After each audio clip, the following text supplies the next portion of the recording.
we are trying. I And, know, and I feel like. and in But fact, you do. you know, in January, we nominate all the professionals and we recommended a different I know, attorney. I know. And But- unfortunately, he was the only one that wanted to keep this Bernstein on. Yeah, And if we don't all agree, Yeah. we can't change the attorney. yeah. So this way that attorney just stays on. Cause it's yet another loophole, Yeah. but And.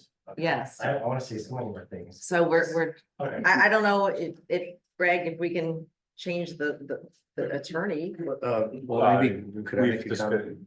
I mean, most people, the opinion is exactly what you just read it. Right, it had to be all 5 votes, so we have 4 votes to change the attorney. We need, at this point, yes. You need a nomination And and advice and consent. So you need the mayor and a majority of the council. To be very specific, you need a mayor and a majority of the council to agree. Well, I'm a holdover right now. we are all holdovers. It's working out great. Holdover, lovely, thank you very much. Oh, I have one more comment, Councilman Gubertosi. Yeah, To me? no. Oh, okay. Okay. Partly in response to you, but partly in response to comments that have been made this evening. It's so difficult, I realize, when you're not living the life we live on the council, that it's not always clear the delineation of responsibilities. The council, the 4 of us are legislators. We do not direct employees.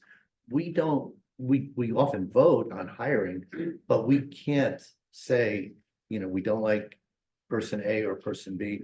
People have referenced not only some concerns that have been raised, but regarding the labor attorney, but also, other positions in the borough.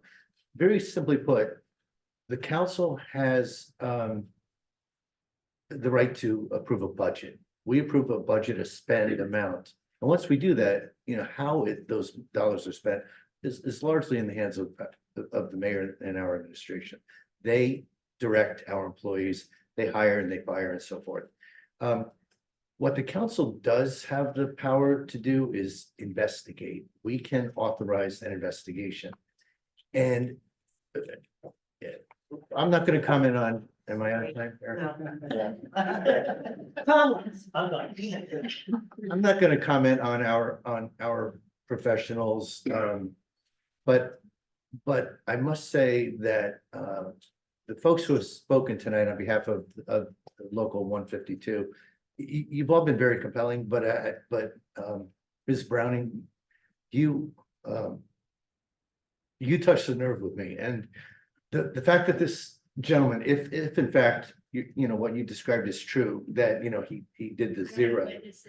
Well, if he did, what I would like this council to do, and I'm about to make a motion, I would like to use our power to investigate this process. I don't know, before I make the motion, Mr. Cannon, I'll ask your opinion, but if this is true, if we find through an investigation that this is true, I think that level of disrespect and that level of potential antagonism, and alleged for the moment, it is just absolutely not to be tolerated by this council. So it's one thing to be a tough negotiator, and I'm not picking sides at this point, who's offering what and what's reasonable, and what's not.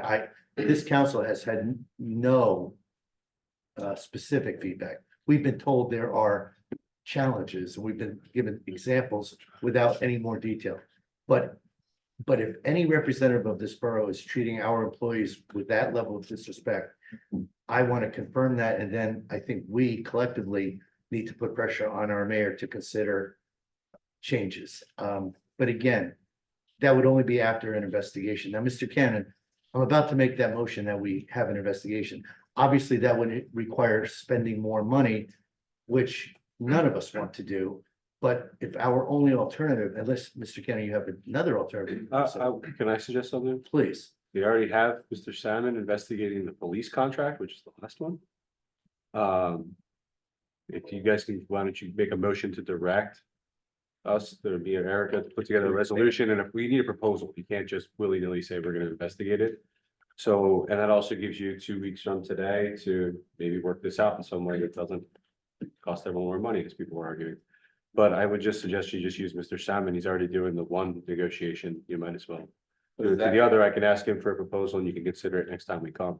Greg, is that like the best route, an independent attorney? There's no body that governs, like labor negotiations or anything? Oh, like when that? there's an impasse, they can file per, but Well, right. that's, Yeah. I think they're trying to avoid that by being here tonight. Okay. So And I'm trying to address, would recommend that route. I'm trying to address the potential inappropriate behavior of one of our professionals. So this is less of a bargaining issue to me. This is more of how do our professionals conduct themselves? And again, I'm not making a decision one way or the other now, but I think the council does have the authority to conduct an request an investigation. You already have one into collective bargaining negotiations at this moment, so certainly you All do. right. So given your other, Procedurally, we can't just start one tonight without a proposal or. yeah, I was just gonna make a motion. You can make a motion to, why don't you, the last time you made a motion to direct me to get a proproposal and Yeah. us to put a resolution for your consideration together. Can certainly do the same thing. We can bring that back next time. And like I said, that gives us 2 weeks to maybe figure it out. You're saying I've had practice making motions to do investigations. I was politely saying, I think you know how to do it, Councilman. So, given your guidance, that would also afford us a couple of weeks for the mayor to consider the role that, whether or not we should move forward with an investigation. I make a motion that this council authorizes an expansion of the existing investigation so that we could understand the behavior of our professionals in the course of the contract negotiations with Local 152. Second, Mr. Noble? Yes. Mr. Gubatose? Yes. Ms. Mahoney? Yes. Mr. Weber? yes, but shouldn't Jane vote last? It's not like she's the mayor. I'm going in alphabetical order, which is what it states in the clerk's book. Mayor Fox, absent. Great. Ms.